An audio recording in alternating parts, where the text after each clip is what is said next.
I got into a contract marriage with the city's coldest CEO. After we got married, he laid down 3 rules: no touching him, no publicizing our relationship, and no falling in love with him. I nodded vigorously, as it was just a marriage of convenience for both of us anyway.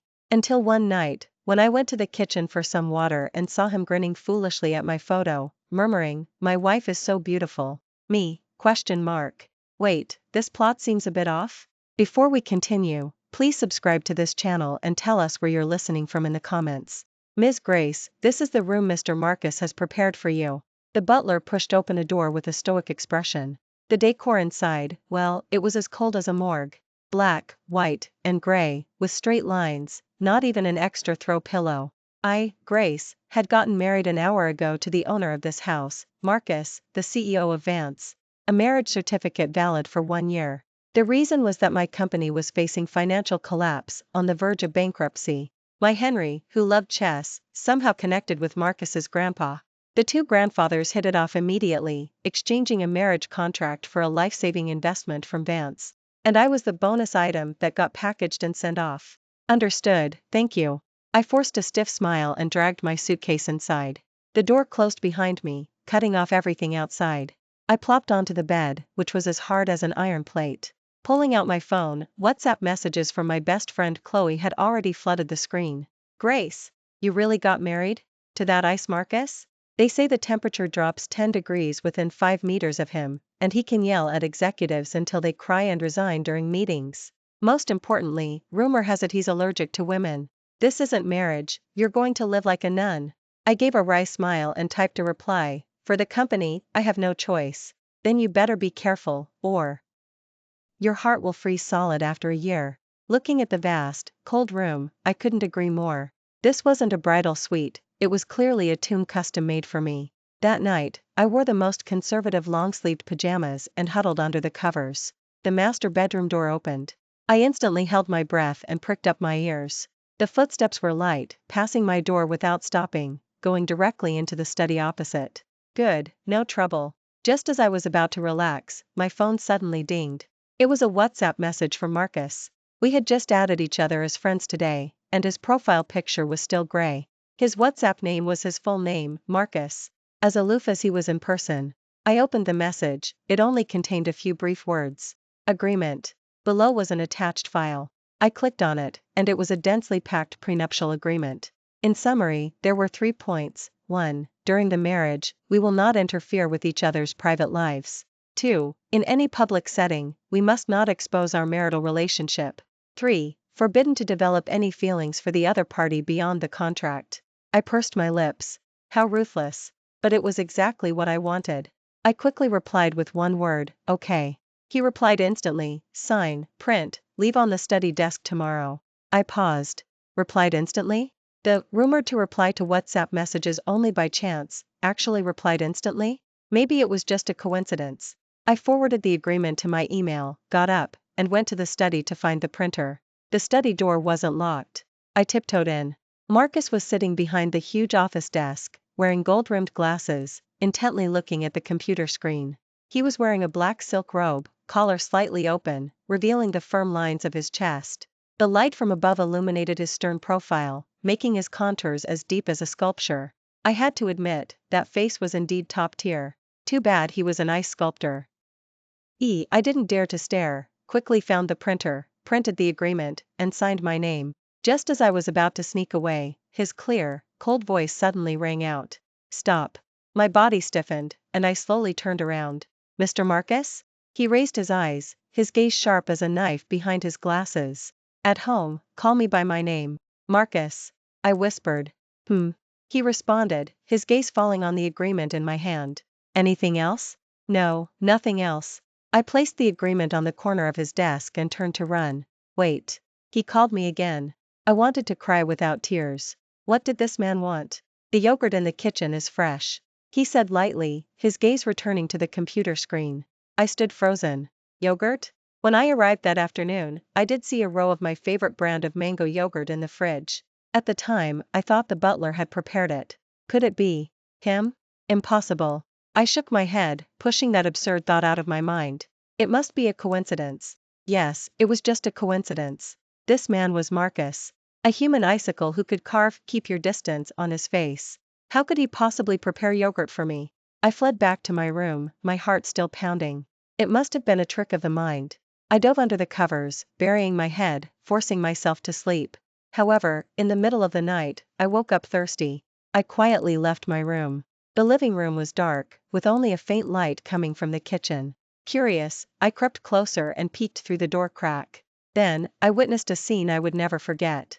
Marcus, who was cold enough to freeze someone to death during the day, was now leaning against the refrigerator, holding his phone. On the phone screen was a selfie from my social media feed. His long fingers gently caressed my face on the screen, a silly grin. On his lips? Yes, a silly grin. So tender it could melt. He even brought the phone to his lips and kissed the screen. Then, I heard him whisper in a dry, infinitely doting tone, "My wife is so beautiful." Me? Question mark. The water glass in my hand crashed to the floor. The man in the kitchen's smile instantly froze. The air was deadly silent. I wished I could die on the spot. Marcus slowly turned his head, the silly grin not yet completely faded from his face, handsome enough to infuriate gods and men, making him look somewhat comical. He looked at me, his eyes first shocked, then flustered, finally quickly turning to ice. "Why are you here?" His voice reverted to its usual coldness, even with a hint of gritted teeth. I was thirsty and came down for water." I stammered, my toes curling so hard they could have dug a 3-bedroom apartment in the floor. His gaze fell on the glass shards at my feet, and his brow furrowed even deeper. "Wandering around in your sleep in the middle of the night?" I quickly waved my hands. No, I was just thirsty, really." He didn't speak again, taking long strides towards me. I was too scared to move, watching his tall figure loom over me. I'm doomed. Will he kill me to keep his secret after I saw him like this? My mind was already playing true crime podcasts on repeat. However, he merely bent down and carefully picked up the glass shards from the floor. His fingers were long and distinct, performing such mundane household chores, yet there was an indescribable sexiness to it. "Stand still, be careful not to cut your foot," he ordered without looking up. I obediently obeyed. He threw the shards into the trash can, then took a broom and dustpan, meticulously sweeping the floor clean. Throughout the entire process, he remained silent, the atmosphere terribly oppressive. I felt like a prisoner awaiting judgment. After cleaning, he stood up, looking down at me. "What did you see just now?" Here it comes, the moment of judgment had finally arrived. My mind raced, and I forced out a smile uglier than a cry. "What?" "I didn't see anything." My eyes were dazzled by the light just now, bit blurry, yes, I was just seeing things. My survival instinct turned me into an Oscar-winning actress. Marcus narrowed his eyes, scrutinizing me. I felt his gaze like an X-ray, trying to see right through me. After a long pause, he snorted coldly, "It better be." He turned, took a bottled water from the fridge, unscrewed it, and handed it to me. "Drink it and go to bed." With that, he went upstairs without looking back. I held the bottled water, watched him disappear around the staircase, and let out a long sigh of relief. A narrow escape. But was that scene just now really not an illusion? That man, grinning foolishly at my photo and calling me my wife, was that really Marcus? I felt like my worldview had taken a massive hit. The next morning, I came downstairs with 2 dark circles under my eyes. Marcus was already dressed, sitting at the dining table, reading a financial newspaper. His sharp custom-tailored suit made him appear even more distant and reserved. As if the obsessed man who had kissed a photo last night was just a dream of mine. 2 breakfasts were set on the table, his, a sandwich with black coffee. Mine, oatmeal, with several delicate side dishes. I froze. I had a sensitive stomach and was used to having porridge for breakfast. Only my family and my best friend Chloe knew this. "The butler prepared it?" I asked tentatively. Marcus didn't look up, merely hummed from his nose. Always the butler. The butler was truly a versatile scapegoat. I sat down and silently ate my oatmeal. The atmosphere remained awkward. "I'll drive you to the company today," he suddenly said. "Huh? No need, I can take the subway myself." I was startled. Didn't the agreement say we couldn't publicize our relationship? If the CEO personally drove a new junior designer to work, and someone saw it, wouldn't the company forum explode? "It's on my way." He was concise and brooked no argument. "Fine, the boss rules." Sitting in his Bentley, I was so nervous I didn't know where to put my hands. The car interior was spacious, filled with a faint fur scent, just like his own. I secretly glanced at the driver's seat. He was focused on driving, his profile stern. It was truly hard to connect this man with the obsessed one from last night. The car stopped a block away from the company. "Get off here," he said coldly. As if granted a pardon, I quickly unbuckled my seatbelt. "Okay, Mr. Marcus, goodbye." "Wait." He called me again. My heart sank. What now? He turned his head, his dark eyes looking at me, and said something that almost made me crack on the spot. "Don't get too close to any men in the company." Me? Question mark. Was that in the agreement? I don't remember. He seemed to sense my confusion and added, especially Daniel, the cheerful guy in our design department, had helped me move some files once and exchanged a few words with me. He knew about that? Did he install surveillance in my company? Why? Why? I couldn't help but ask. Marcus's face darkened, and his tone grew even colder. "No, why? Just remember what I said." With that, he looked away from me and restarted the car. I meekly got out of the car, watching the Bentley drove off quickly, my mind full of questions. What was wrong with this man? What happened to not interfering with each other's lives? Controlling every aspect, even who I talked to, isn't that a bit too possessive? I walked into the company, baffled, and as soon as I reached my cubicle, Chloe floated over, her face full of gossip. "Grace, I just saw a globally limited edition Bentley. The license plate was 88,888. Who do you think owns it?" I lowered my head guiltily. How would I know? "Oh, hey, do you think it could be the ice, Marcus?" My hand trembled, almost spilling my coffee. How could that be? Someone like him, would he come to a small place like ours? True, Chloe nodded, then leaned in conspiratorially, "But I'm going to tell you a secret, don't spread it." "What?" "I heard that our Mr. Marcus actually has an idealized first love, whom he's liked for many years." My heart sank. Idealized first love? Could it be? The photo he was looking at last night was actually of his idealized first love, and I just happened to resemble her a little? As soon as this thought popped up, I felt a strange pang in my heart. Really? Absolutely. They say he has remained untouched for this idealized first love. Me. Remained untouched? Then was the man who was kissing the photo and calling her my wife last night possessed by a ghost? The more I thought, the more confused I became. How many personalities did this Marcus have? In the afternoon, the design department held a meeting to discuss a landscape design project for a resort. As a newcomer, I could only sit in the corner and listen. The project leader was Linda, a senior designer. After she presented her plan, the director frowned, seemingly dissatisfied. "Linda, your plan is still too conservative. It lacks a memorable, eye-catching element." Linda's face turned grim. The conference room fell silent. No one dared to speak. I lowered my head, looking at the sketch on my notebook, a concept I had casually drawn based on the project materials. I had designed a starry pool concept, using special materials and lighting to make the pool appear as if it contained the entire Milky at night. "Grace." The director suddenly called my name. I jumped, quickly standing up. "Director. Do you have any thoughts?"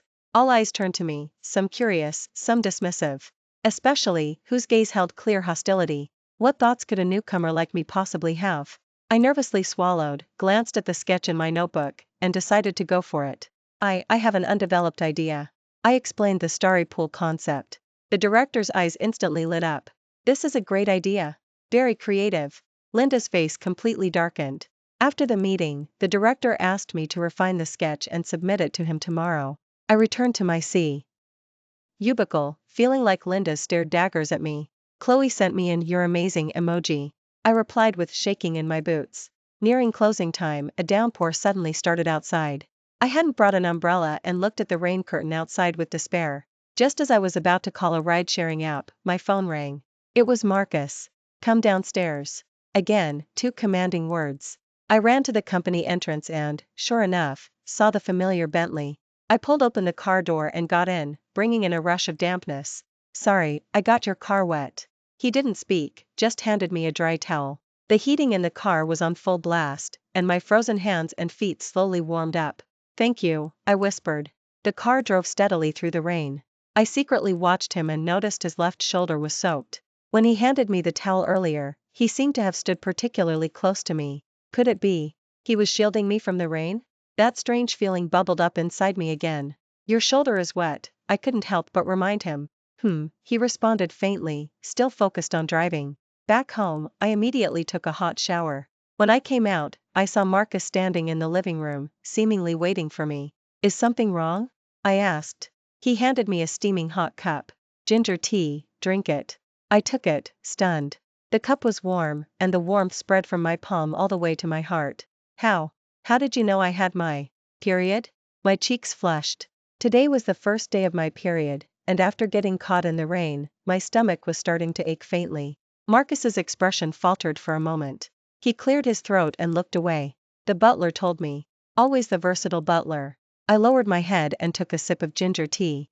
It was sweet, spicy, and very warming. Thank you. He turned to go upstairs, but I, on a whim, called out to him. Marcus. He stopped, turning to look at me. I noticed his shirt collar was slightly crooked. My OCD kicked in, and I instinctively reached out to straighten it for him. My hand was halfway there when I realized what I was doing. The atmosphere instantly became flirtatious. My fingertips were only a few centimeters from his Adam's apple. I could even feel the warmth radiating from his skin. His breathing seemed to deepen slightly. My face was blushing profusely, and I wanted to pull my hand back. But he suddenly grabbed my wrist. His palm was hot, his grip strong, like an iron vice. What are you trying to do? He leaned down, looking at me with dark, intense eyes, his voice husky. His gaze made me flustered and confused, my mind blank. I saw your collar was crooked. Is that so? He leaned closer, his warm breath fanning my face. I thought you were trying to do something to me. My heart was pounding out of my chest. Was this man flirting with me? The aloof and reserved Marcus, flirting with me? This was even more shocking than him grinning foolishly at my photo. I wasn't. I quickly denied. He chuckled, a deep, pleasant sound that vibrated through my eardrums. So timid? He released my hand, straightened up, and slowly, methodically adjusted his own collar. Then, he gave me a deep look, his eyes holding a complex expression I couldn't decipher. Get some rest. With that, he turned and went upstairs, leaving me standing there, my face flushed, my heart pounding, utterly bewildered.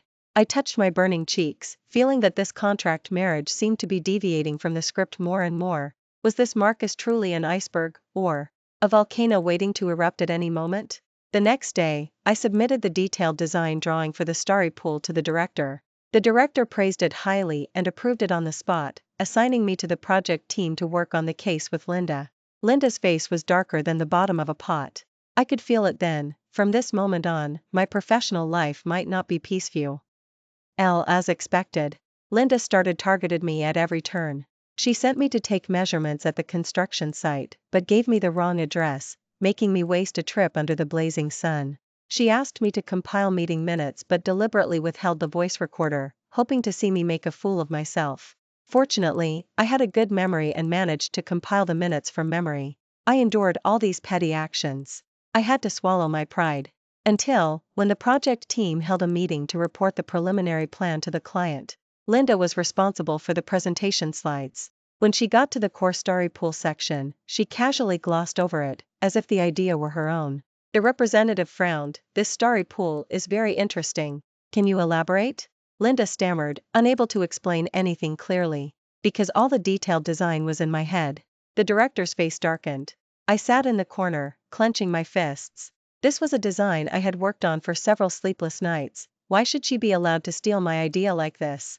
Just as I was about to stand up and defend myself, the conference room door opened. Marcus walked in, surrounded by a group of executives.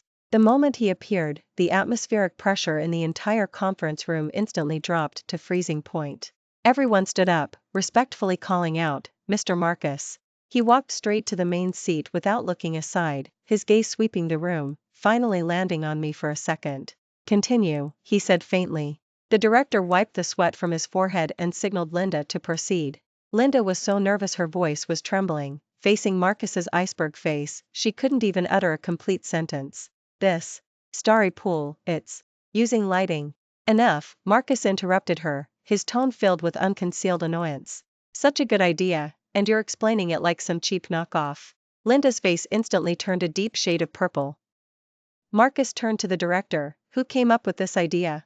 The director glanced at me, then at the pale Linda, hesitating to speak. I took a deep breath and stood up. "Mr. Marcus, I did." All eyes focused on me again. Marcus looked at me, without any surprise in his eyes, as if he had known all along. "You explain." Yes. I walked to the front, taking the presenter remote. At first, I was a bit nervous, but as soon as I started talking about the design I was familiar with, I slowly relaxed. I spoke about the design concept, material selection, and construction details, all clearly articulated and full of passion. In the entire conference room, only my voice could be heard. After finishing, I bowed. The representative was the first to applaud. Fantastic. Ms. Grace, your design perfectly captures our vision for this resort. The director and colleagues followed suit, applauding. Only stood to the side, her face ashen. Marcus didn't applaud. He just looked at me, a slight upward curve seeming to play on his lips. Was it a trick of the mind? After the meeting, the client representative immediately stated that they wished for me to lead the project. The director naturally had no objections. Linda was called to the director's office and was reportedly given a dressing down. I packed my things, ready to leave, so happy I wanted to sing. As I reached the company entrance, the Bentley was again parked in its usual spot. I habitually pulled open the car door. Thank you today, I said sincerely. If it weren't for his sudden appearance, I didn't know how much longer Linda would have picked on me. Thank me for what? He started the car, his tone unreadable. Thank you for giving me the opportunity. You earned the opportunity yourself. He paused, then added, you did well. Receiving his praise, I felt a little delighted. By the way, he suddenly began, are you free this weekend? Yes, why? Come with me to a private dinner. I froze. A dinner? Aren't we not suppository? Ed to publicize our relationship? Private dinner, people in the inner circle, he explained. I need a female companion. I understood, a placeholder. Okay. On night, assistant, Marcus's assistant, brought over an evening gown. It was a strapless long dress in starry sky blue, with tiny diamonds sparkling across the skirt, shimmering under the light, just like the starry pool I designed. I put on the dress and looked at myself in the mirror, feeling a little dazed. Marcus came downstairs and, upon seeing me, visibly paused. He was wearing a black suit today, no tie, with 2 buttons unbuttoned, making him seem less sharp than usual, and more sensually casual. His gaze lingered on me, his eyes so deep they seemed to draw me in. Very beautiful. His apple bobbed, his voice a little hoarse. His stare made me blush, and I awkwardly adjusted the hem of my dress. The dinner was held at a private estate. The attendees were wealthy and influential, at the top of the social ladder. I held Marcus's arm, feeling like Cinderella who had stumbled into high society. Don't be nervous, just stay by my side, he whispered in my ear, seeming to sense my unease.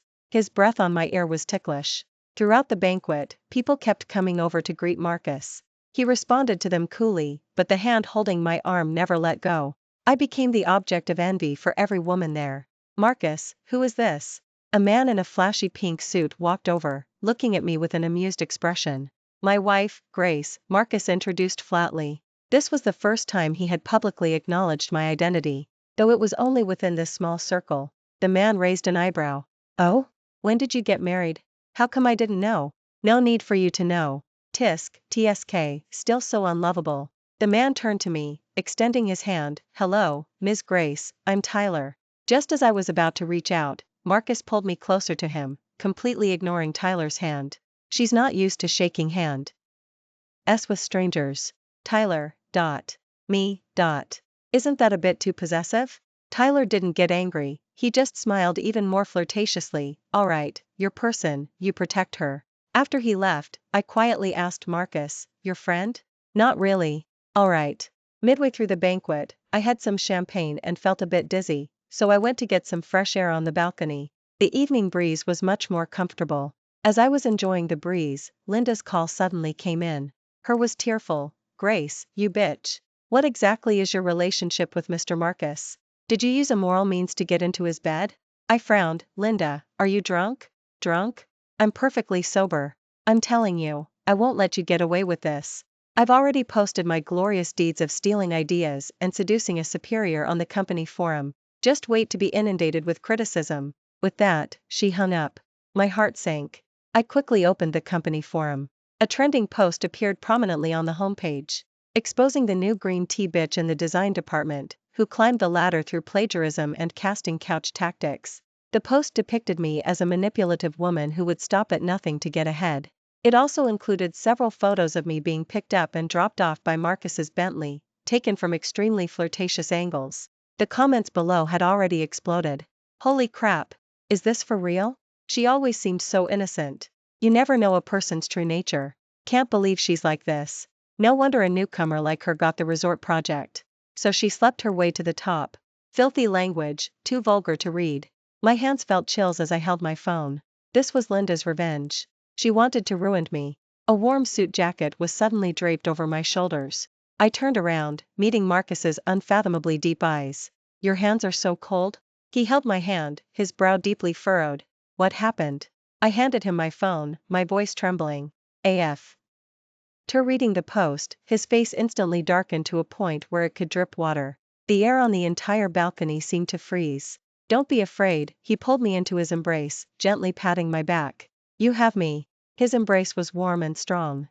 I buried my face in his chest, and all my grievances and unease, at this moment, seemed to have found an outlet for release. Tears flowed uncontrollably. I don't know how long I cried. I only know that Marcus held me the entire time, without speaking, just gently stroking my hair again and again with his warm palm. Once emotions had calmed down slightly, he finally released me and used his fingertips to gently wipe away the tear stains on my face. Let's go home. His voice was quiet, yet it carried an undeniable force. On the way back, the car was completely silent. I kept my head down, not daring to look at him. Although I knew I was innocent, those photos in the post were, after all, real. Our relationship had been semi-exposed in such an undignified way. I didn't know what he would think, or if he would feel that I had caused trouble for him. After all, our agreement clearly stated that we couldn't expose our relationship. What are you afraid of? He suddenly asked. I'm afraid you're angry. Why would I be angry? He countered. I caused trouble for you. He scoffed. This small matter, you call that trouble? I looked at him, stunned. He turned his head, his dark eyes shining incredibly bright in the night.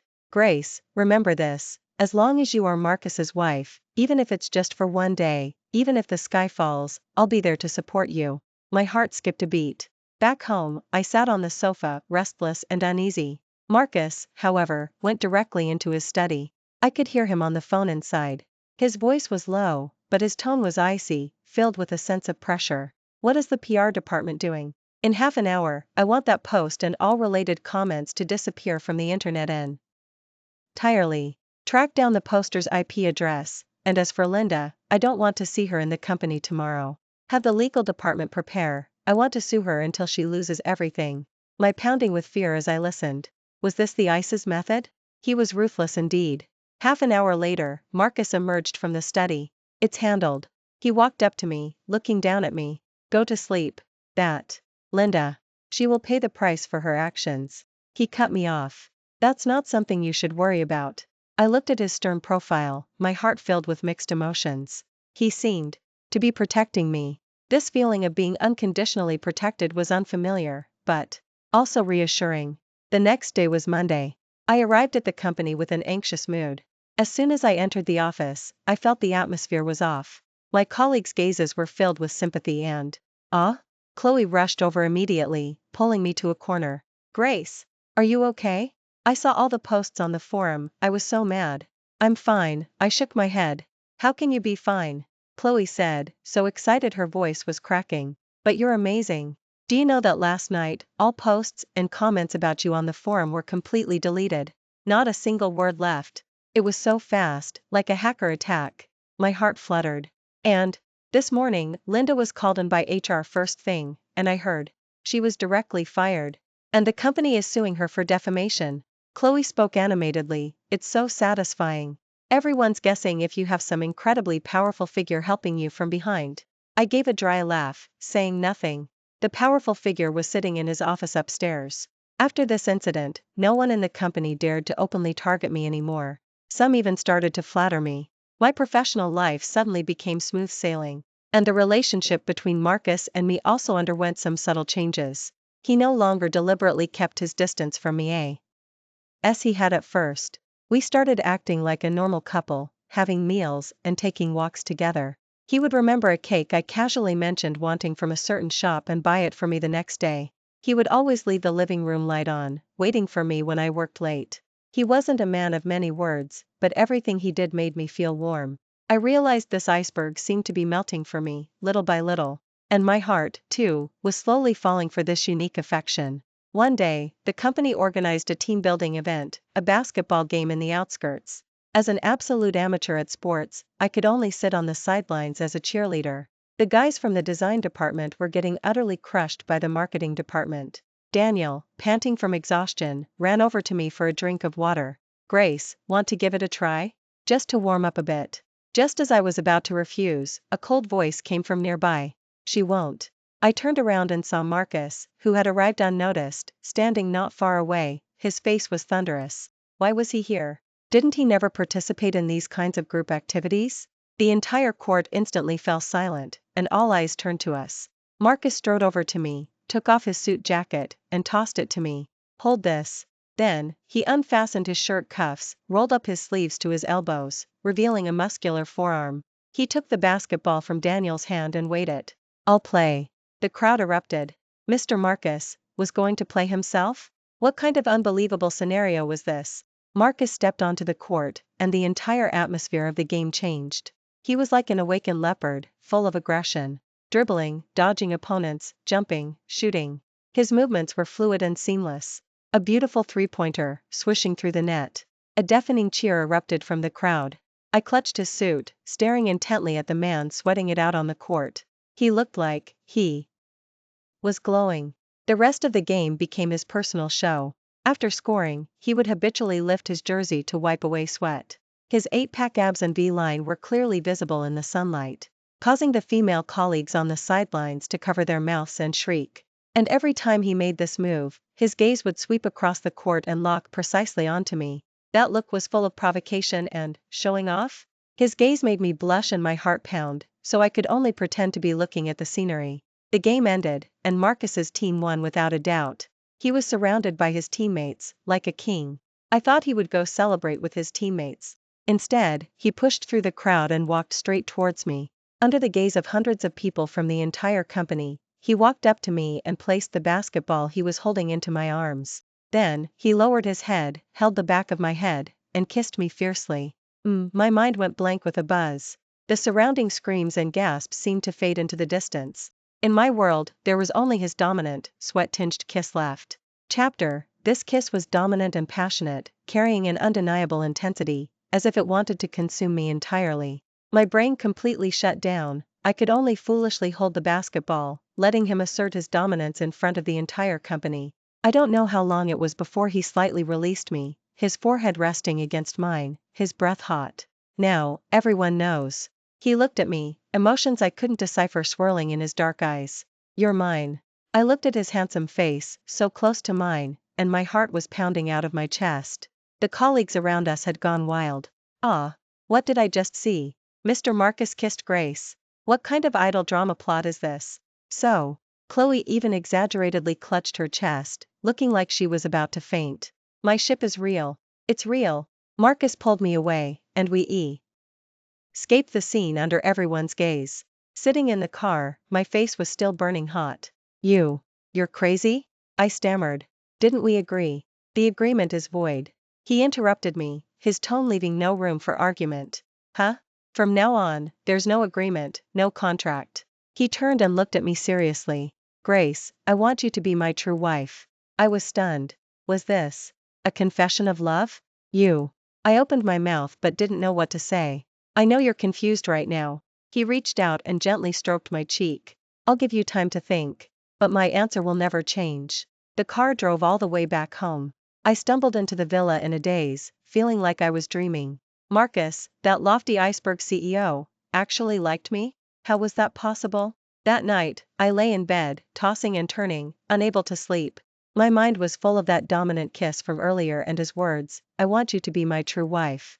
I got up and, on an impulse, walked to the study door. The study door was slightly ajar, and light peeked out from inside. I quietly pushed open a crack and saw Marcus sitting at his desk, his back to me. He wasn't working, he was looking at something? I cautiously moved closer and saw what he was holding. It was a slightly worn notebook. He was incredibly focused, his fingertips gently tracing the pages, an expression of tenderness I had never seen before on his face. What exactly was he looking at?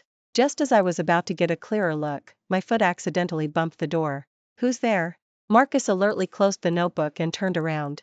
Startled, I quickly stood straight and gave an awkward smile. I can't sleep. When he saw it was me, his gaze softened. Come here. I shuffled over hesitantly. What were you looking at?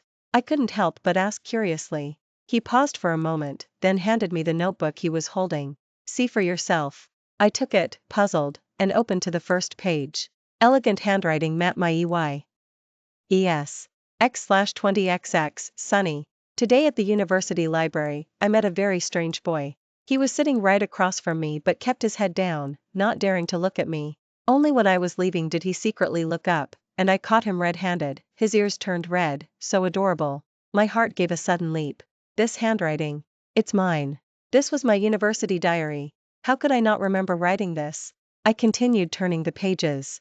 I ran into that boy again today. He seems to always appear wherever I am. Is it a coincidence? His name is Marcus. We took the same elective course. He always sat behind me, and during class, I always felt a gaze fixed on my back. It rained today, and I didn't have an umbrella. He gave me his umbrella and ran off in the rain himself. What a silly boy. Page after page, it was all about a boy named Marcus during my university days. All those forgotten, naive, and vague stirrings of my heart surged back at this moment. I finally remembered. I accidentally lost this diary when I graduated from university. I thought I'd never find it again. I never expected it would be with him. You. How do you have this? I looked up, staring at him in shock. Marcus's gaze was a little unnatural. He cleared his throat. Found it. Found it? 5 years ago, at your university flea market. He looked at me, a trace of imperceptible nervousness in his eyes. I saw your name and bought it. 5 years ago. Wasn't that right after I graduated? So, you've been. Yes. He interrupted me, his gaze burning into mine. Since the very first sentence in your diary. That boy, his ears turned red, so adorable. My face flushed completely red. So, at that time, that boy who always secretly watched me and blushed was him. So, it wasn't a coincidence, it was his carefully orchestrated chance encounters. So, that secret crush wasn't just my solo performance. So, you married me not because of Grandpa's arrangement? That was just an excuse. He walked up to me, took my hand, his voice low and serious. An excuse to legitimately keep you by my side. Grace, I've liked you for many years. My eyes instantly welled up. All the mysteries, at this moment, unraveled. Why he knew the yogurt I liked. Why he remembered my period. Why he was so good to me, so indulgent. Because he loved me. Loved deeply, loved cautiously. I couldn't control myself anymore and threw myself into his arms, hugging him tightly. Silly. Why didn't you tell me sooner? He held me even tighter, his chin resting on the crown of my head, his voice trembling slightly. I was afraid of scaring you. I was afraid you wouldn't believe me. I looked up, my eyes misty with tears, gazing at him. I believe you. Then, I stood on my tiptoes and initiated a kiss on his lips. This time, it wasn't a dominant conquest, but a gentle one, filled with the preciousness of something found after being lost. The had finally completely melted. The next day, I woke up to the aroma of food. Opening my eyes, the space beside me was empty. I rubbed my eyes as I went downstairs and saw Marcus, surprisingly, in the kitchen. He was wearing a white shirt, sleeves rolled up to his elbows, and an apron. A pink apron with strawberry patterns? The sight was almost too good to be true. He was clumsily holding the spatula, trying to flip the egg in the frying pan. With a pop, the egg gloriously sacrificed itself on the stove. He frowned in annoyance, the expression on his handsome face like a child who had done something wrong. I couldn't help but let out a giggle. He heard the sound, turned to look at me, and his ears visibly reddened. Awake? He calmly put down the spatula. Breakfast will be ready soon. I walked over and wrapped my arms around his lean waist from behind, resting my chin on his shoulder. Let me do it, Marcus. His body stiffened, then relaxed, letting me hold him. I'll teach you step by step. I took his hand, guiding him to pick up the spatula aga. His palm was broad and warm, enclosing my hand, making me feel very secure. First like this, then like that. I whispered instructions into his ear, my warm breath caressing his earlobe. I could feel his breathing growing heavier. After frying a perfect sunny-side-up egg, just as I was about to let go, he suddenly turned around, trapping me between himself and the countertop. Finished teaching? He leaned down, flames burning in his dark eyes. Then now, it's my turn to teach you. He lowered his head and kissed me. A lingering good morning kiss, smelling of egg and butter. After this feast for the eyes breakfast, Marcus went to work. Before leaving, he pinned me against the wall in the entryway and kissed me for a long time. Wait for me to come home tonight. I nodded, blushing. As soon as he left, I received a call from Chloe. Her voice was cracking with excitement. Grace, you're trending. What? Hashtag VanceCorp CEO public kiss. Hashtag fairy tale romance. Hashtag CEO's pampered wife. Go see for yourself. I quickly opened Twitter, and sure enough, photos and videos of Marcus and me kissing on the basketball court yesterday had gone viral. The comments section was filled with eager gossiping netizens. Ah, what a perfect-looking couple. I'm shipping them. The guy's so handsome, the girl's so beautiful, they're perfect. Get married already. I heard the female lead is a designer at Vance. What kind of office romance brought to life is this? As I was watching, my phone rang again. It was Marcus. Seen the trending topics? He said, a hint of laughter in his voice. I said, a little embarrassed. Isn't this a bit much? What's wrong with it? He said confidently. Publicly announcing my wife is perfectly justifiable. That confident tone truly left no room for rebuttal. Oh, and, he paused, then added, I changed my game ID. To what? Grace's exclusive. Me. This is too embarrassing. And, he continued, from now on, in the game, if anyone dares to call you my wife, I'll take them down every time. I was utterly speechless. This man, when in love, why is he so childish? But why did it feel so sweet in my heart? That afternoon, as I was drawing a design drawing, Marcus's assistant, suddenly brought me a large bouquet of roses. They were exquisite blue roses, exactly 999 of them, almost taking up half the office. A line of elegantly written words was on the card, my world, from now on, only has you. Marcus. The female colleagues in the entire design department were buzzing with excitement. Oh my God. That's so romantic. Grace, did you save the galaxy in your past life? I held the bouquet, which was taller than me, my face was as red as a tomato. Did this man want the whole world to know how much he loved me? That evening, I returned home and found that Marcus had already returned. He wasn't in the study but in the living room, with a ring. In front of him? It was a platinum ring with a minimalist design, something seemed to be engraved on the inner band. This is. He stood up, walked towards me, picked up the ring, and took my hand. When we got married, it was too rushed, we didn't even have a proper ring. He gently slipped the ring onto my ring finger. The size was just right.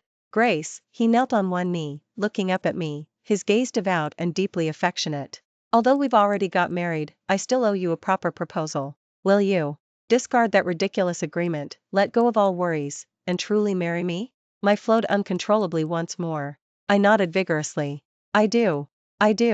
He smiled, stood up, and embraced me tightly. From now on, you are Marcus's only, true Mrs. Marcus. I stood on my tiptoes and kissed his lips. Outside the window, the night was gentle. Inside, love was in the air.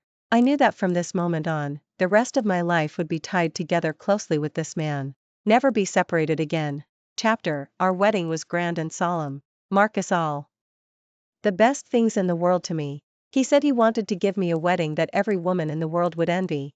He delivered. On our wedding day, I wore a wedding dress he personally helped design, like a true princess. He stood at the end of the red carpet, dressed in a white suit, like a prince waiting for his princess. When we exchanged rings and kissed deeply, Chloe in the audience cried more intensely than I did.